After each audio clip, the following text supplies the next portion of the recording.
WNBA icon Sue Bird and former US women's soccer player Megan Rapinoe addressed the criticism following Caitlin Clark's comments regarding white privilege in her Time magazine interview.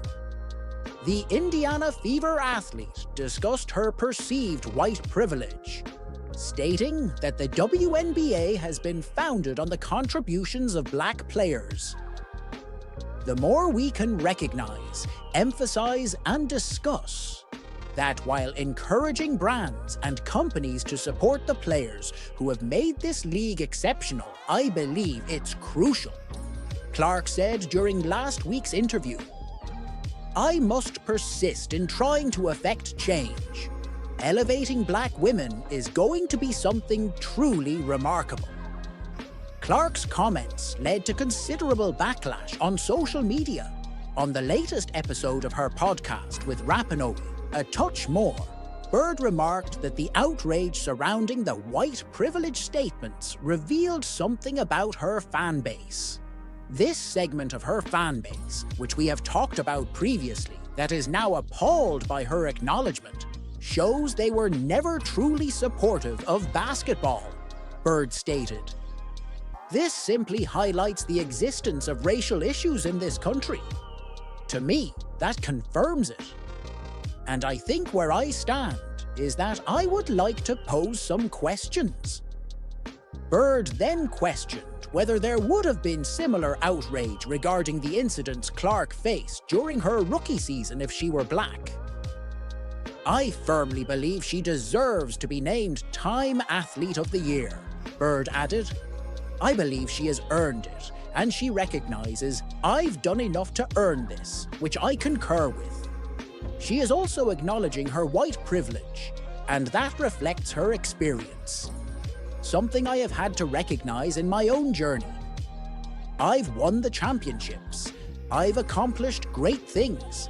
And there's an additional aspect to it that I also intend to acknowledge. To me, that reflects the reality we inhabit. And to deny its existence is essentially to claim you don't live in the same reality or are not observing the same truths, which is clearly at the heart of the discussions we witness today, not only in women's basketball, but throughout our nation. Bird emphasized that ultimately, her race did not translate into points. Rapinoe criticized conservatives in her response.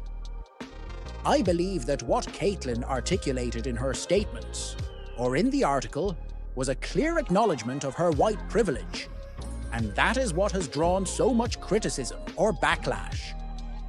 That is the lesson," the former NWSL player remarked.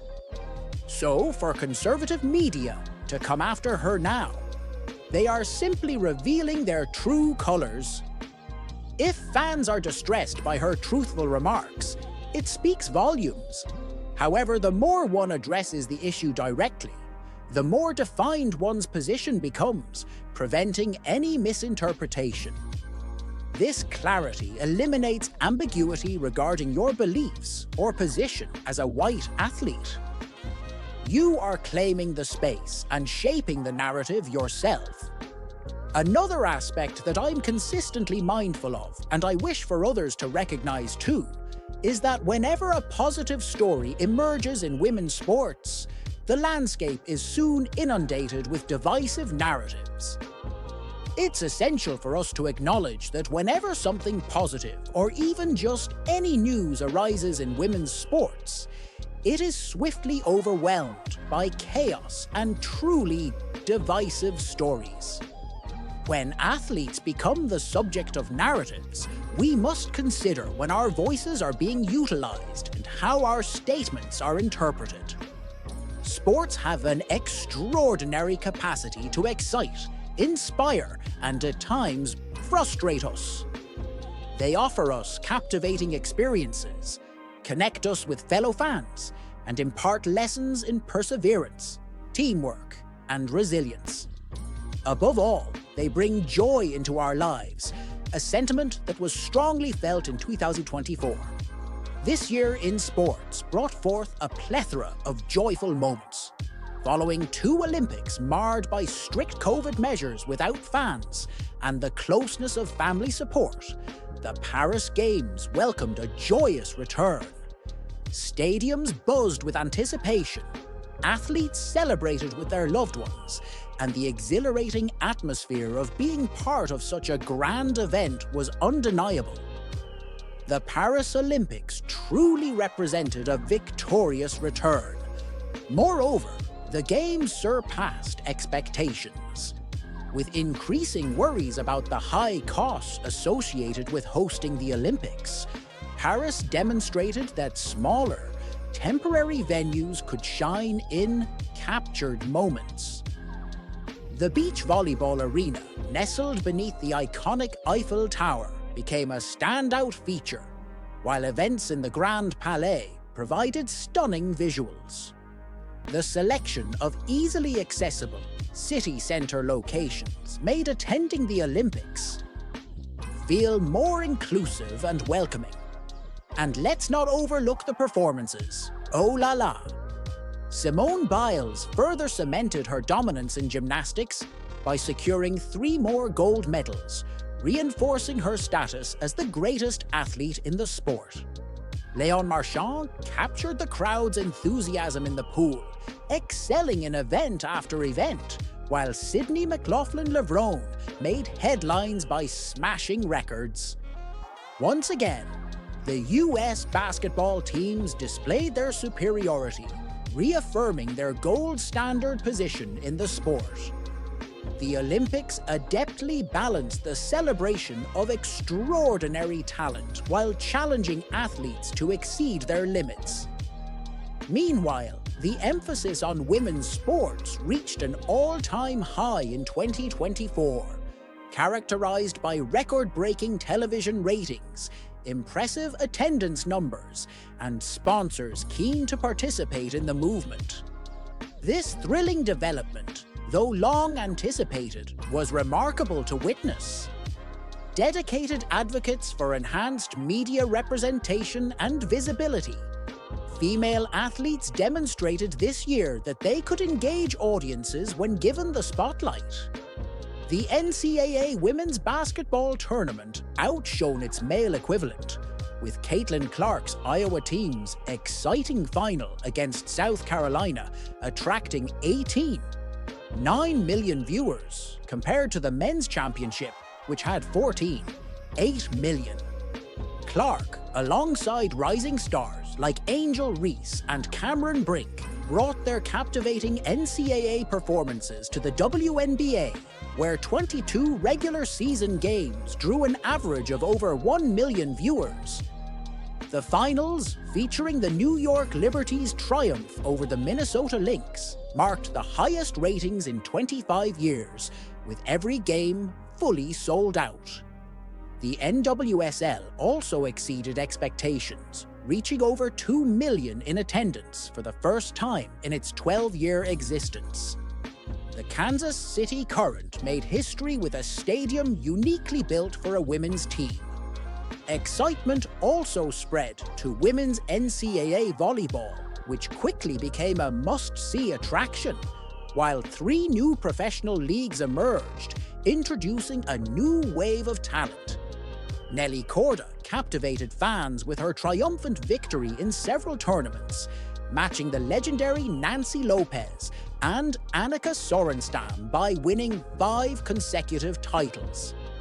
During the WNBA draft, she was chosen as the #1 pick, receiving the league's Rookie of the Year award.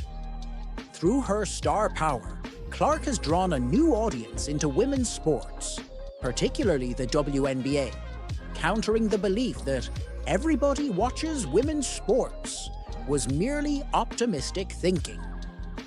Clark acknowledges that her development as a player was built on the legacy of those who came before her. However, like icons such as Tiger Woods, Magic Johnson, and Serena Williams, Clark has become an extraordinary figure in the sport.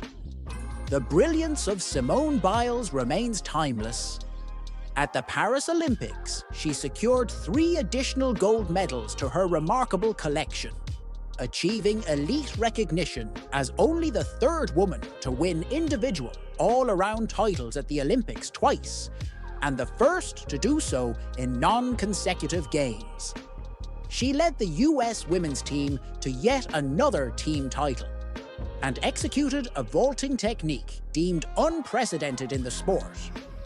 On Wednesday, it was confirmed that Clark will return to Iowa on February 2, 2025, when her celebrated number 22 jersey will be retired.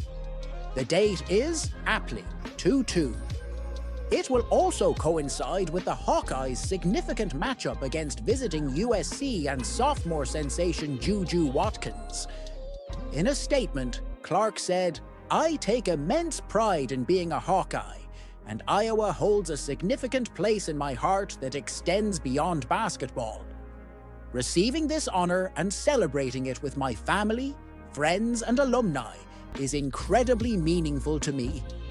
It will be an amazing sensation to glance up at the rafters and see my jersey alongside those I have looked up to for so long."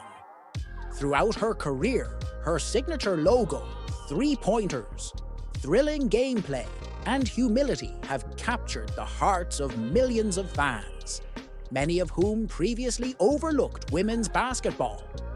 Her jersey became highly sought after, and she emerged as a cultural icon, making appearances on Saturday Night Live and landing endorsements from Nike, State Farm, and Gatorade.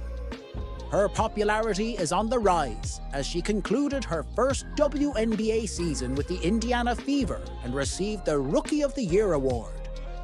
Recently, she was honored as Athlete of the Year by Time magazine. On honoring Clark, Iowa's athletic director, Beth Gertz, stated, "Caitlin Clark has not only transformed excellence on the court, but has also motivated numerous young athletes to follow their dreams with fervor and resolve. Her outstanding accomplishments have made a lasting impression on the University of Iowa and the realm of women's basketball. Retiring her number is a recognition of her remarkable contributions and a celebration of her legacy that will keep inspiring future generations." Hawkeye fans are eager to express their gratitude for the countless memorable moments. In April, after Iowa was defeated by South Carolina in the national championship game, the school declared that Clark's jersey would be retired. Her jersey is already positioned in the rafters at Carver Hawkeye Arena, awaiting its unveiling. The ceremony will take place before the game on February 2.